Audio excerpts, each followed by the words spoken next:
We all love Stella Olsen Nature Park here in Sherwood. It has a great playground, bandstand, nature trails, and pond. You can find ducks and even resident nutria there. But let's go on a scavenger hunt this week to search for some of the smaller things in our little nature park. You have to look closely to find some of these, but I think you can do it. Let's start with the flowers. When plants have flowers, they are yelling, "I want to make some plant babies." If pollination goes right, the flowers will develop seeds, and each seed contains a baby plant called an embryo. Sometimes plants need help for pollination, and animals like birds and bees are necessary to make that happen. So one of the first blooming plants in the spring around here is the red currant. Red currant's a beautiful flower.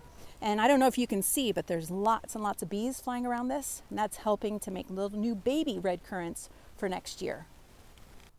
Birds and bees help pollinate some flowers, and they especially like this red currant. Can you find a bee while you're at the park? Don't get too close. A bumblebee is much bigger than a honeybee, but likes to gather pollen on flowers too. Did you know that a bumblebee can sting you more than once? So make sure to give them their space. And zoom! While I was taking pictures, a rufous hummingbird zipped to the flowers in front of me. These birds love the nectar and help pollinate the flowers too.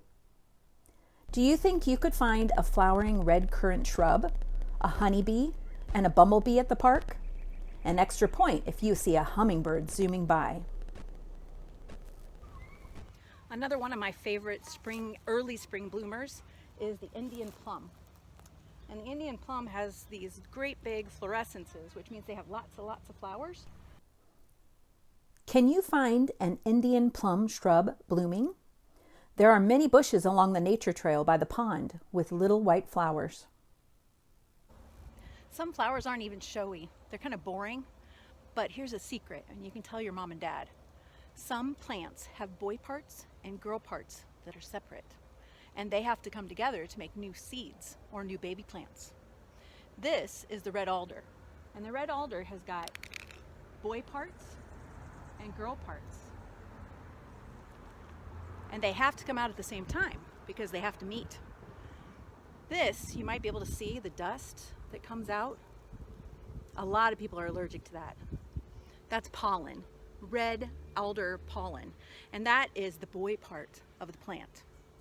Now the girl part of this plant, of the red alder, is a kind of a cone, and it's hard, but on the inside they're eggs, and the pollen comes together with the eggs and they make new baby seeds, and that's how this plant makes new seeds.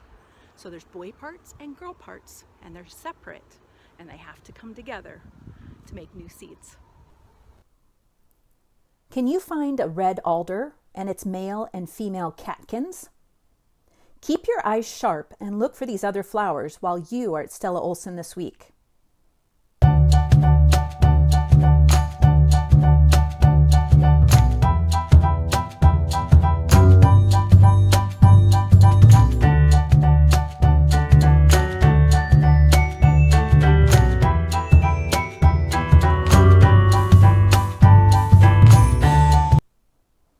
Here is a checklist of some of the things you might find at Stella Olsen Nature Park this week. As you find each one, mark it off the list. When you are done, post it in the YouTube comments section or here on the Facebook post. We can all celebrate your detective skills. Have fun!